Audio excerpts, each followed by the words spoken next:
United nation security কাউন্সিলের গঠন দ্বিতীয় বিশ্বযুদ্ধের পর করা হয়েছিল। ইন্টারন্যাশনাল পিস ও স্টেবিলিটি মানে বিশ্ব জুড়ে দেশের মাঝে শান্তি ব্যবস্থাকে স্থাপন করার জন্য, লস অফ হিউম্যান লাইফকে থামানোর জন্য, বিশ্বের দুই দেশের মাঝে কখনো কোনো যুদ্ধ বাঁধলে সেটাকে থামানোর জন্য, বা যদি কোনো বড় দেশ ছোট দেশের ওপর আক্রমণাত্মকতা দেখায়, ছোট দেশকে ভয় দেখায়, ধমকায়, তাদের টেরিটরিকে ছিনিয়ে নেওয়ার চেষ্টা করে, তাহলে ওই শক্তিশালী দেশের বিরুদ্ধে কার্যকলাপ করার জন্য ইউএন সিকিউরিটি কাউন্সিলের 5 জন পার্মানেন্ট সদস্য আমেরিকা, রাশিয়া, ব্রিটেন, ফ্রান্স ও চীনকে এর জন্য ভেটোর মতো স্পেশাল পাওয়ারও দেওয়া হয়েছিল। 5টা দেশকে বাইন্ডিং রেজলিউশনের পাওয়ার দেওয়া হয়, মানে ইউএন সিকিউরিটি কাউন্সিল যা রেজলিউশন পাস করে সেটাকে মানা কম্পালসারি, মানে অনিবার্য হয়ে ওঠে। যেই দেশ ইউএন সিকিউরিটি কাউন্সিলের কথা শুনবে না তার বিরুদ্ধে ইউএন পিস কিপিং ফোর্সের ব্যবহারের কথাও বলা হয়েছিল। কিন্তু গত 70 বছর ধরে আমরা দেখতে পাচ্ছি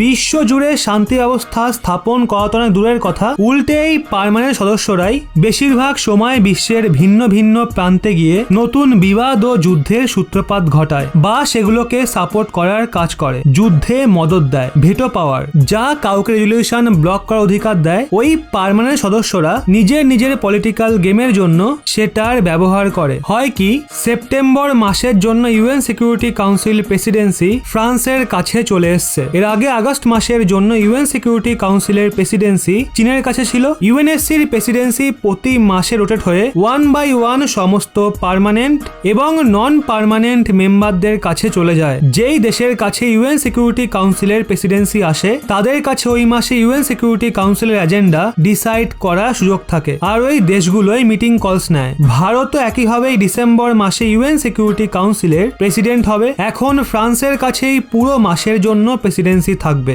আর ফ্রান্স তো ভারতের ভীষণ ক্লোজ স্ট্র্যাটেজিক পার্টনার। এর জন্য ভারত ও ফ্রান্সের ডিপ্লোমেটরা নিজেদের মধ্যে কনসালটেশনের জন্য একটা মিটিং করে, আর এটা ডিসকাস করে এই মাসে কিভাবে দুই দেশ ইউএন সিকিউরিটি কাউন্সিলে মিউচুয়াল ইন্টারেস্ট সম্পন্ন বিষয়ের ওপর বেশি জোর দেবে এবং মাল্টিল্যাটারিজম এগুলোকে গুরুত্ব দেওয়ার জন্য ইউএন সিকিউরিটি কাউন্সিলে রিফর্মস এর বিষয়টা তুলে ধরবেন। এছাড়া কান্ট্রি স্পেসিফিক ডিসকাশনও করা হয়, আর বিশ্বের ভিন্ন ভিন্ন রিজিয়নে কি চলছে সেটাকে ইউএন সিকিউরিটি কাউন্সিলের প্ল্যাটফর্মের ওপর কিভাবে তুলতে হবে সেটাও ডিসকাস করা হয়। ফ্রান্স চাইলে এমনটা নাও করতে পারত, কিন্তু ভারতের সঙ্গে ভীষণই গুরুত্বপূর্ণ স্ট্র্যাটেজিক পার্টনারশিপের জন্য ফ্রান্স ভারতের ডিপ্লোমেটদের ডেলিগেশনকে নিজের রাজধানী প্যারিসে হোস্ট করেন, আর মঙ্গলবার একটা দীর্ঘ মিটিং করেই সমস্ত আলোচনা করে। ইউজুয়ালি এমনটা হয় না, আর কোনো দেশ এমনটা করেও না, কিন্তু এটা ফ্রান্সের তরফ থেকে ভারতের জন্য একটা ভালো জেস্চার ছিল। এরই সাথে ফ্রান্স নিজের প্রেসিডেন্সি সামলাতেই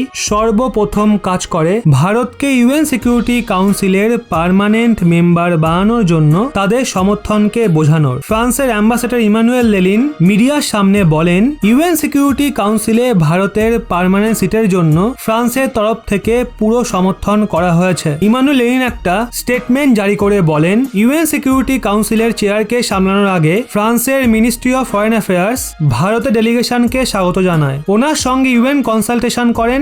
উনি বলেন ভারত ফ্রান্সের জন্য ভীষণ গুরুত্বপূর্ণ পার্টনার, আর এশিয়াতে একজন লিডিং স্ট্র্যাটেজিক পার্টনার। অবশ্য এটা প্রথমবার নয় যে ফ্রান্স ইউএনএসসির পার্মানেন্ট সিটের জন্য ভারতকে সমর্থন করে। সমর্থন তো ফ্রান্স, আমেরিকা, ব্রিটেন ও রাশিয়া এই 4টে দেশই সময়ে সময়ে দিয়ে থাকে, কিন্তু এই পার্মানেন্ট সদস্যরা ইউএন সিকিউরিটি কাউন্সিলের রিফর্মস কখনো করে না, শুধুমাত্র নিজেদের পলিটিক্যাল গেমের জন্য ভেটো পাওয়ারকে শিল্ডের মতো ব্যবহার করে। তবে যাই হোক, আপনাদের কি মনে হয় ভারত কি কখনো ভেটো পাওয়ার অর্জন করতে পারবে? হ্যাঁ নাকি না, নিচে কমেন্টে অবশ্যই জানান।